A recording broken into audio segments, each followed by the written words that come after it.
జై శ్రీమన్నారాయణ. ప్రియ భగవద్బంధులకు, భక్తాగ్రేసులకు, యూట్యూబ్ ప్రేక్షకులకు, వీక్షకులకు అందరికీ కూడా నమస్కారం.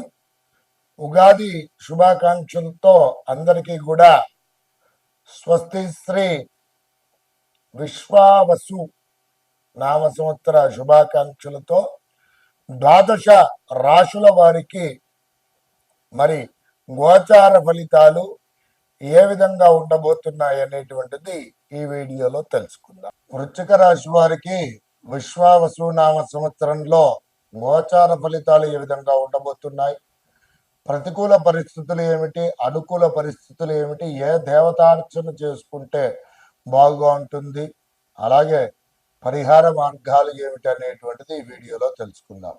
వృశ్చిక రాశి వారు విశాఖ నక్షత్రం 4వ పాదము, అనురాధ నక్షత్రం 1, 2, 3, 4 పాదములు, జ్యేష్ఠ నక్షత్రం 1, 2, 3, 4 పాదముల వారు కలిసి వృశ్చిక రాశి వారు అవుతున్నారు. వీరి యొక్క జాతక లక్షణాదులు కనుక గమనించినట్లయితే వీరు వేద బ్రాహ్మణులను, సాధు సత్పురుషులను పూజించేటువంటి వారు, విశాలముకు వక్షస్థలం కలిగినటువంటి వారు, స్థూలమైనటువంటి మోకాళ్ళు, బలమైనటువంటి మోకాళ్ళు కలిగినటువంటి వారు, తల్లిదండ్రులను, గురువులను విడిచిపెట్టని వారు, బాల్య యవ్వన దశలలో అనారోగ్యపరులుగా ఉంటారు. అలాగే రాజకీయ నాయకులతో మంచి పరిచయాలు కలిగినటువంటి వ్యక్తులుగా చెప్పుకోవచ్చును. శీఘ్రమైనటువంటి కోపం అధికంగా కలిగినటువంటి వ్యక్తులు, అలాగే మరి మంచి కార్యశూరులుగా వీరిని చెప్పుకోవచ్చును. అలాగే వివిధ రంగాలలో కూడా వీరు బావుగా రాణించడానికి అవకాశాలు ఎక్కువగా ఉన్నాయి. అయితే ఈ విశ్వావసునామ సంవత్సరంలో ముఖ్యంగా 30వ తేదీ అనగా ఉగాది మార్చి 2025 నుండి 15వ తేదీ మే నెల 2025 వరకు కూడా గురువు వీరికి అనుకూల పరిస్థితులు కలుగజేస్తున్నాడు. అంటే ముఖ్యంగా గనక చూసుకున్నట్లయితే రాజదర్శనం, ఆరోగ్యం, గాంభీర్యం, గాత్రభూషణం, అభీష్ట కార్య సిద్ధించ సప్తమ స్థానకే గురవు అనేటువంటి శాస్త్రవచనం రీత్యా మంచి రాజకీయ వ్యవహారంలో జయం కలుగుతుంది, ఆరోగ్యం కలుగుతుంది, ధనధాన్య లాభము, తలచినటువంటి పనులన్నీ కూడా నెరవేరుతాయి, సంఘంలో మంచి పేరు ప్రఖ్యాతులు సంపాదిస్తారు, ఉద్యోగ ప్రయత్నాదులు లభిస్తాయి, వివాహం కాని వారికి లోపల వివాహం అవుతుంది. ఇక తదుపరి 15వ తేదీ మే 2025 నుండి మళ్ళీ ఉగాది వరకు కూడా దేవగురువైనటువంటి బృహస్పతి ప్రతికూల పరిస్థితులు కలగజేస్తున్నాడు. ఏమిటనగా చోరాగ్ని వృష భీతిచ్చ గాంభీర్యం గాత్రనాశనం నిష్ఠూరం సహసం కార్యం అష్టమాస్తే భవేత్ కురౌ అనేటువంటి శాస్త్రవచనం రీత్యా దొంగల వలన ఏంటి ధనము కానీ రత్నాలు అపహరించబడడం ఈ రాశి వారికి, అలాగే భయం ఆందోళనగా ఉండడము, అలాగే మన పోలీసుల పూర్వకంగా ఇబ్బందికర వాతావరణం ఎదుర్కోవడం, పోలీస్ స్టేషన్స్కి వెళ్ళాల్సి రావడం, అనుకోని విధమైనటువంటి వివాదాలలో చిక్కుకోవడము, కోపం హద్దు మీరి ప్రవర్తించడము, మనస్సులో తెలియని ఆందోళన అనేటువంటిది లభించడము, ఉద్యోగస్తులకు స్థాన బదిలీ పూర్వకంగా ఇబ్బందికర వాతావరణం ఎదుర్కోవడం, అనుకున్నటువంటి పనులు వాయిదా పడడము, ఆర్థికపరమైనటువంటి ఇబ్బందులు కలగజేసేటువంటి సూచనలు దేవగురువు అయినటువంటి బృహస్పతి 8వ స్థానంలో ఉండటం పూర్వకంగా ఈ విధమైనటువంటి పరిణామాలు కలుగజేస్తున్నాడు.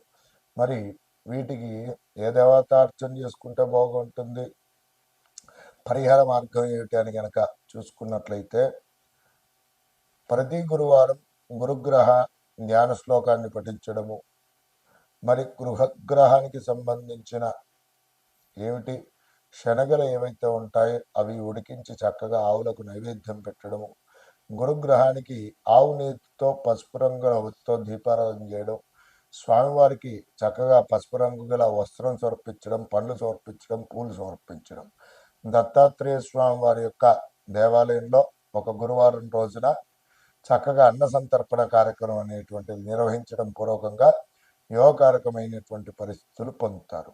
అలాగే ఇక శనేశ్వరుడు భగవాన్ విషయానికి గనక వచ్చినట్లయితే ఈ వృశ్చిక రాశి వారికి ముఖ్యంగా గనక చూసుకున్నట్లయితే వీరికి పంచమ స్థానంలో ఉండటం పూర్వకంగా ఏ విధమైనటువంటి పరిణామాలు కలగజేస్తున్నాడు అని గనక చూసుకున్నట్లయితే కార్యహాని మనస్తాపం జ్ఞాతి వ్యాస కలాపకం హీన స్త్రీ భోగ సంతాపం పంచమాస్తే భవేశ్చను అనేటువంటి శాస్త్రవచనం రీత్యా శుభ కార్యక్రమాలు చేయడం అనేటువంటిది పూర్వకంగా ఆర్థిక పరంగా నష్టపోవడము, పాడి పరిశ్రమ అనుకూలించకపోవడం, వ్యాపార సంస్థల్లో నష్టాలు చవిచూడాల్సినటువంటి పరిస్థితులు రావడం, ప్రయాణాదుల పూర్వకంగా అప్పు చేయాల్సి రావడం, అలాగే ట్రావెల్స్ రంగాల వారికి అనుకూలంగా లేకపోవడం, వాహన ప్రమాదాలు జరగడం, అనుకోని విధంగా అనారోగ్య సమస్యలు అనేటువంటిది సంభవించడం, కుటుంబంలో ఆర్థికపరమైనటువంటి ఇబ్బందులు, వివిధ రకాలుగా ఇబ్బందికర వాతావరణం ఏర్పడము, అనారోగ్య సమస్యలు తలెత్తడము, అలాగే శత్రుభీతి పొందడము, అనవసర వివాదాలలో చిక్కుకోవడం.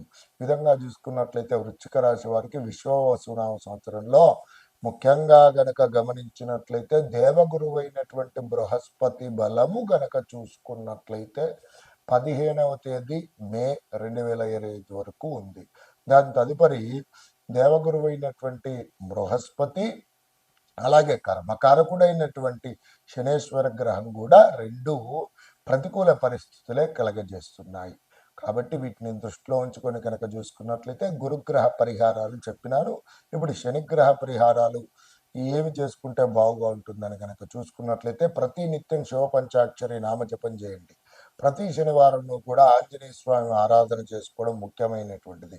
ఆంజనేయ స్వామి మూలమంత్ర జపము, అలాగే శమీ వృక్ష ప్రదక్షిణలు చేయడం, శనికి తైలాభిషేకం చేసుకోవడం, నల్ల నువ్వులతో స్వామివారిని అర్చించడం శనేశ్వర భగవానుడికి.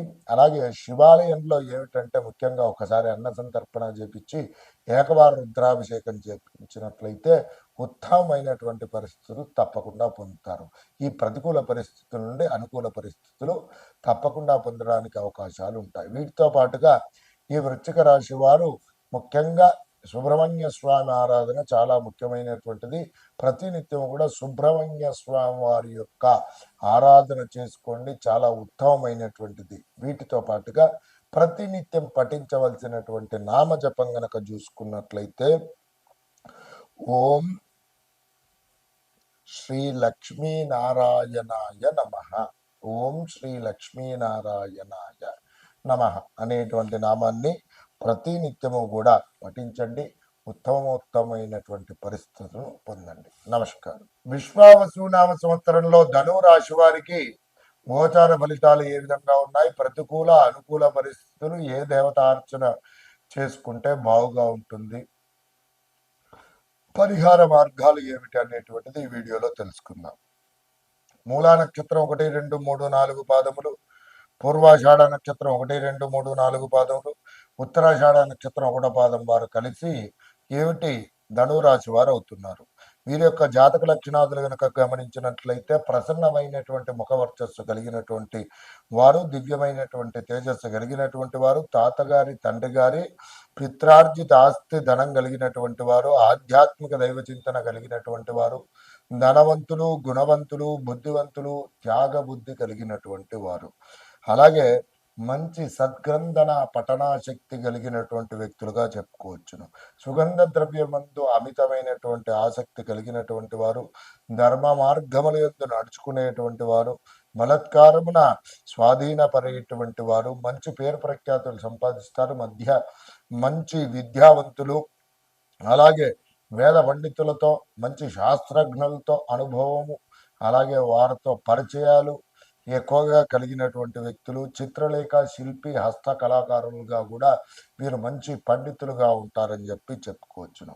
అలాగే ఈ ధనురాశి వారికి ఉగాది నుండి మే 15వ తేదీ 2025 వరకు కూడా దేవగురువైనటువంటి బృహస్పతి ఏమిటనంటే 6వ స్థానంలో సంచారం చేయడం పూర్వకంగా దారాపుత్ర విరోధంచ స్వజనే కలహం తదా చోరాగ్ని నృప్ర భీతిశ్చ షష్టమాస్తే భవేత్ గురువు అనేటువంటి శాస్త్రవచనం రీత్యా దేవగురువు అయినటువంటి బృహస్పతి మే 15వ తేదీ వరకు కూడా వృత్తి ఉద్యోగ వ్యాపారాదుల యందు అభివృద్ధి అనేటువంటిది ఆగిపోవడం చేయడము, స్వజనులతో విరోధము, శత్రు సంఖ్య పెరగడము, అనారోగ్యం సంభవించడం ఇలాంటి ప్రతికూల పరిస్థితులు కలుగజేస్తున్నాడు. ఇక తదుపరి మే 15వ తేదీ నుండి మళ్ళీ వచ్చే ఉగాది వరకు కూడా దేవగురువు అయినటువంటి బృహస్పతి 7వ స్థానంలో ఉండటం పూర్వకంగా రాజదర్శనం, ఆరోగ్యం, గాంభీర్యం, గాత్రభూషణం, అభీష్ట కార్య సిద్ధిచ్చ సప్తమాస్థే భవేత్ గురవు అనేటువంటి శాస్త్రవచనం రీత్యా రాజకీయ వ్యవహారంలో జయం కలుగుతుందయ్యా, ఆరోగ్యం లభిస్తుంది, అలాగే తేజస్సు, ధనము, ధాన్యము, వ్యాపారం వృద్ధి చెందడం, సంతానం కలిగినటువంటి వారికి సంతానం కలగడము, మరి విద్యాపరంగా విద్యాభివృద్ధి కలగడము, ఉద్యోగస్తులకు ప్రమోషన్స్ రావడము, వీటి పూర్వకంగా చాలా మంచి యోగకారకమైనటువంటి పరిస్థితులు కలుగజేస్తున్నాడు. వాళ్ళ యొక్క అభీష్టం ఏదైతే ఉందో అది నెరవేర్చేటట్టుగా మే 15వ తేదీ నుండి మళ్ళీ వచ్చే ఉగాది వరకు కూడా దేవగురువు అయినటువంటి బృహస్పతి కార్యాలన్నీ కూడా చక్కబెట్టడానికి అవకాశాలు ఉన్నాయి. ఇక తదుపరి దేవ కర్మకారకుడైనటువంటి శనేశ్వరుడు భగవాని విషయానికి కనుక వచ్చినట్లయితే వాతశూల మనస్తాపం, జ్ఞాతివ్యాస కలాపకం, ప్రసూతి దేహ పీడంచ సూర్యపుత్ర చతుర్థ స్థానకే శనవు అనేటువంటి శాస్త్రవచన రీత్యా ఏంటంటే ఈ సంవత్సరం అంతా కూడా ఈ ధనురాశి వారికి శనేశ్వరుడు భగవానుడు 4వ స్థానంలో సంచారం చేయడం పూర్వకంగా ముఖ్యంగా సంతానపరమైనటువంటి సమస్యలు ఎదుర్కోవడం, భార్యాభర్తలు ఎవరైతే ఉన్నారో వారికి సంతానపరమైనటువంటి సమస్యల రీత్యా అనారోగ్యాలు సంభవించడం, వాటి పూర్వకంగా వైద్య ఖర్చులు అనేటువంటిది పెరగడము, అలాగే శరీరంలో వాత రోగం అనేటువంటిది ప్రవేశించడము, అలాగే మన జ్ఞాతులతో బంధువులతో విరోధానికి దారితీసేటువంటి పరిస్థితులు అనేటువంటిది ఏర్పడడం, తరచుగా ప్రయాణాదులు చేయాల్సి రావడం, అనారోగ్య సమస్యలు తలెత్తడము, ఈ విధమైనటువంటి సమస్యలు అనేటువంటిది ముఖ్యంగా గృహంలో ఇబ్బందికర వాతావరణాన్ని కలగజేస్తూ ఉన్నాడు ధనురాశి వారికి. ఈ విధంగా చూసుకున్నట్లయితే ఈ సంవత్సరము మరి మే 5వ తేదీ నుండి బృహస్పతి చక్కగా యోగకారకంగా ఉన్నాడు. అయితే ఈ సంవత్సరం మొత్తం శనేశ్వరుడు భగవానుడు అనుకూలంగా లేకపోవడం పూర్వకంగా ప్రతికూల పరిస్థితులు ఉన్నాయి. వీటికి మరి పరిహార మార్గాలు ఏమిటయ్యా అంటే ముఖ్యంగా గనక గమనించినట్లయితే ప్రతి నిత్యము కూడా శనిగ్రహ ధ్యాన శ్లోకాన్ని పఠించండి, శివపంచాక్షరి నామజపాన్ని చేయండి, ప్రతి శనివారం ఆంజనేయ స్వామి ఆరాధన చేయండి, శనిగ్రహానికి తైలాభిషేకం చేయండి, నల్ల నువ్వులతో అర్చించండి, నువ్వుల నూనెతో నల్ల రంగు గల ఒత్తితో దీపారాధన చేయండి, నీలి రంగు గల పుష్పాలు స్వామివారికి సమర్పించండి, నీలి రంగు గల పళ్ళు కూడా బ్రాహ్మణోత్తములకు దానం చేయడం, అలాగే తిలాలు దానం చేయడము, బెల్లం దానం చేయడం, నల్లని గల వస్త్రాలు దానం చేయడం పూర్వకంగా ఉత్తమమైనటువంటి పరిస్థితులు కలుగుతాయి. అలాగే వీటితో పూర్వకంగా మరి ఏదైనా ఒక శివాలయంలో ఒక శనివారం రోజున అన్న సంతర్పణ కార్యక్రమం అనేటువంటిది నిర్వహించండి. తగు పూర్వకంగా శనిగ్రహం యొక్క ప్రతికూల పరిస్థితుల నుండి అనుకూల పరిస్థితులు తప్పకుండా ఏర్పడతాయి. వాటితో పూర్వకంగా ఈ ధనురాశి వారు శ్రీ గురు దత్తాత్రేయ స్వామి వారి యొక్క ఆరాధన అనేటువంటి చేస్తుండండి. దత్తమూలమంత్రం జపించండి. వీటితో పాటుగా ప్రతినిత్యం పఠించవలసినటువంటి నామజపం కనుక చూసుకున్నట్లయితే ఓం శ్రీం దేవకృష్ణాయ ఊర్ధ్వదంతాయ నమః అనేటువంటి నామాన్ని ప్రతినిత్యం పఠించండి. ఉత్తమ పరిస్థితులను పొందండి. నమస్కారం.